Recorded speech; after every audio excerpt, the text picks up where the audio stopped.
అంగస్తంభన సమస్య లేదా erectile dysfunction అనేది మగవాళ్ళు కామన్గా ఎదుర్కొనే సెక్షువల్ సమస్య. అయితే ఈ అంగస్తంభన సమస్య లేదా ఎరెక్టైల్ డిస్ఫంక్షన్ లాంటి సెక్షువల్ సమస్యలు ఎదుర్కొనే చాలామంది వాళ్ళు ఈ ప్రాబ్లం స్టార్ట్ అవుతున్నప్పుడు బాగా ఎర్లీ స్టేజెస్లో అంటే ముందుగానే గుర్తించే లక్షణాలు ఏమిటి అనేది ఈ వీడియోలో నేను డీటెయిల్గా చెప్తాను. నా పేరు doctor Kranti Kumar Reddy, consultant andrologist, J andrology and men's health. మాకు విజయవాడ, వైజాగ్, రాజమండ్రి, నెల్లూరు మరియు కర్నూలులో బ్రాంచెస్ ఉన్నాయి. నేను మగవాళ్ళలో ఎటువంటి సెక్షువల్ సమస్యలు ఉన్నా అంటే అంగస్తంభన, శీఘ్రస్ఖలనం లాంటి సెక్షువల్ సమస్యలు ఏదైనా ఉన్నా, లేకపోతే అంగాన్ని సైజ్ చిన్నగా ఉండి లేదా సెక్షువల్గా ఎటువంటి డౌట్స్ ఉన్నా అటువంటి ప్రాబ్లమ్స్ ట్రీట్మెంట్ చేస్తాను. ముందుగా అంగస్తంభన సమస్య లేదా ఎరెక్టైల్ డిస్ఫంక్షన్ అనేది మగవాళ్ళు కామన్గా ఎదుర్కొనే సెక్షువల్ సమస్య. అయితే ఈ అంగస్తంభన సమస్య లేదా ఎరెక్టైల్ డిస్ఫంక్షన్ ప్రాబ్లమ్ని స్టార్టింగ్ స్టేజెస్లో ఉన్నప్పుడు ఎటువంటి ప్రాబ్లమ్స్ని ఫేస్ చేస్తారు, లేదా ఈ ప్రాబ్లం జస్ట్ స్టార్ట్ అవుతున్నప్పుడు మగవాళ్ళలో కనపడే లక్షణాలు ఏమిటి అని అంటే, ఈ అంగస్తంభన సమస్య లేదా ఎరెక్టైల్ డిస్ఫంక్షన్ ప్రాబ్లం స్టార్టింగ్ స్టేజెస్లో ఉన్నప్పుడు ఫస్ట్ కనపడే లక్షణం ఏంటి అని అంటే, స్లోగా సెక్షువల్ ఇంట్రెస్ట్ తగ్గిపోయింది. అంటే సెక్స్ చేయాలి అన్న కోరిక తగ్గిపోయింది.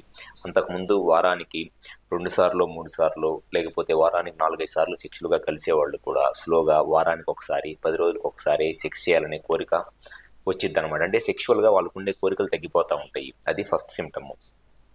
సెకండ్ వచ్చేసి ఎర్లీ మార్నింగ్ ఎరెక్షన్స్. అంటే మామూలుగా వారానికి 2-3 సార్లు ఎవరికైనా సరే, లేదంటే ఆల్మోస్ట్ కొంతమందిలో అయితే డైలీ కూడా పొద్దున్నే లెగిసినప్పుడు అంగం గట్టిగా ఉండి పాస్ పోసుకున్న తర్వాత మళ్ళీ అంగం మెత్తగా అయిపోతూ ఉంటుంది. అంటే ఎర్లీ మార్నింగ్ ఎరెక్షన్స్ అంటారు. సో ఇది యంగ్ ఏజ్లో ఉన్నప్పుడు లేకపోతే ఎరెక్షన్స్ బాగా ఉన్నప్పుడు చాలామందికి ఇది నోటీస్ చేస్తూ ఉంటారు. ఎప్పుడైతే ఈ అంగస్తంభన సమస్య స్టార్టింగ్ స్టేజెస్లో ఉంటుందో ఇటువంటి వాళ్ళలో ఈ ఎర్లీ మార్నింగ్ ఎరెక్షన్స్ అంటే తెల్లారు లెగిసేటప్పటికి అంగం గట్టిగా ఉండకుండా చిన్నగాను మెత్తగానే ఉంటుంది అనమాట. అది ఇంకొక లక్షణం. అండ్ ఇంకొంతమందిలో ఏమైతే అనంటే, సెక్స్ కోరికలు లేకపోతే సెక్స్ ఆలోచన వచ్చినప్పుడే వాళ్ళకి సడన్గా అసలు సెక్స్ ఆలోచనలు వచ్చి రాగానే ఫాస్ట్గా ఎరెక్షన్ వచ్చేస్తుంది, అంగం పెద్దగా అయింది, గట్టిగా అయింది.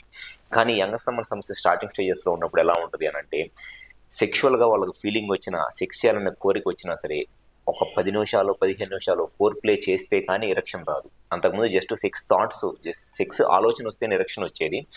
వాళ్ళు ఆ ఎరెక్షన్ రావటం కోసము ఎక్కువసేపు స్టిమ్యులేట్ చేసుకోవాల్సి వచ్చింది. ఫోర్ ప్లే చేయటము, పార్ట్నర్తో కొంత రొమాన్స్ చేయటము చేస్తేనే ఎరెక్షన్ వచ్చింది అనమాట. అది కూడా ఒక early sign of erectile dysfunction. And next వచ్చేసి కొంతమందిలో స్టార్టింగ్ స్టేజెస్లో ఎరెక్షన్ వచ్చింది. జస్ట్ సెక్స్ చేయాలి అనే కోరిక వచ్చినప్పుడు ఎరెక్షన్ వచ్చింది. కానీ ఎప్పుడైతే జస్ట్ ఇట్లా పొజిషన్లోకి వెళ్ళి వెజైనాల్లోకి పెన్నిస్ ఇన్సర్ట్ చేసి సెక్స్ చేద్దామని ట్రై చేస్తారో సడన్గా ఎరెక్షన్ డ్రాప్ అయిపోయింది అనమాట. సడన్గా పెన్నిస్ చిన్నగా అయిపోయి మెత్తగా అయిపోయింది. సో సెక్స్ కోరిక వచ్చినప్పుడు ఎరెక్షన్ వచ్చిందిలే కానీ కరెక్ట్గా పొజిషన్లోకి వెళ్ళేటప్పుడు సడన్గా పెన్నిస్ చిన్నగా అయిపోయింది. అది ఇంకొక లక్షణము. అండ్ ఇంకొంతమందిలో ఏమైందంటే, సెక్స్ చేస్తున్నప్పుడు సడన్గా పెన్నిస్ మధ్యలో మెత్తగా అయిపోయింది. అంటే స్టార్టింగ్ ఎరెక్షన్ వచ్చింది, ఇన్సర్ట్ చేస్తారు, సెక్స్ చేస్తూ ఉంటారు. కానీ సెక్స్ చేస్తున్నప్పుడు సడన్గా పెన్నిస్ చిన్నగా అయిపోయింది. సెక్స్ చేస్తున్నప్పుడు వీర్యం అవుట్ అవ్వకముందే పెన్నిస్ చిన్నగాను మెత్తగా అయిపోయింది. సో సాధారణంగా ఎవరైనా సరే ఈ సెక్షువల్గా ఎరెక్టైల్ డిస్ఫంక్షన్ లేదా అంగస్తంభన సమస్య ఎదుర్కొనేప్పుడు కామన్గా కనపడే లక్షణాలు ఇవే అనమాట. పొద్దున పూట ఎర్లీ మార్నింగ్ ఎరెక్షన్స్ ఉండకపోవటము, సెక్షువల్ కోరికలు తగ్గిపోవటము, లేకపోతే సెమెన్ వీర్యం అవుట్ అయినప్పుడు వచ్చే హ్యాపీనెస్, ప్లెజర్ ఉంటుంది కదా, ఆ ప్లెజర్ ఇంటెన్సిటీ, ఆ ప్లెజర్ ఫీలింగ్ కూడా తగ్గిపోయింది.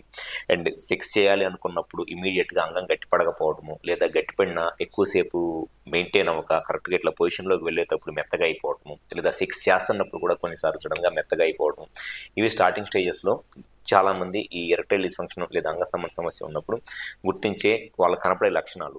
సో ఎవరైతే సెక్షువల్గా ఇటువంటి లక్షణాలు మీకు కనపడుతున్నాయో మీకు అంగస్తంభన సమస్య అనేది స్టార్ట్ అవుతుంది, ఫ్యూచర్లో అంగస్తంభన సమస్య రావడానికి చాలా ఎక్కువ అవకాశం ఉంటుంది అనేది మీరు తెలుసుకోవాలి. సో ఎవరైతే సెక్షువల్గా ఇటువంటి లక్షణాలు కనపడుతున్నాయో ఒకసారి కనుక ఎర్లీ స్టేజెస్లోనే ఈ ప్రాబ్లంకి కరెక్ట్గా కారణం ఏంటి అనేది తెలుసుకొని ట్రీట్మెంట్ చేయించుకుంటే మీకు ఫ్యూచర్లో ఎటువంటి సెక్షువల్ ఇబ్బందులు రావు. ఎవరైనా సరే సెక్షువల్ సమస్యలతో బాధపడుతుంటే ఒకసారి మా హాస్పిటల్ నెంబర్కి కాల్ చేసి, మాకు విజయవాడ, వైజాగ్, రాజమండ్రి, నెల్లూరు మరియు కర్నూలులో బ్రాంచెస్ ఉన్నాయి. ఈ 5 ప్లేసెస్లో ఎక్కడైనా సరే కాల్ చేసి అపాయింట్మెంట్ తీసుకోండి. మీకు ఎటువంటి సెక్షువల్ ప్రాబ్లమ్స్ ఉన్నా 100% నేను దానికి సొల్యూషన్ చెప్తాను. Thank you.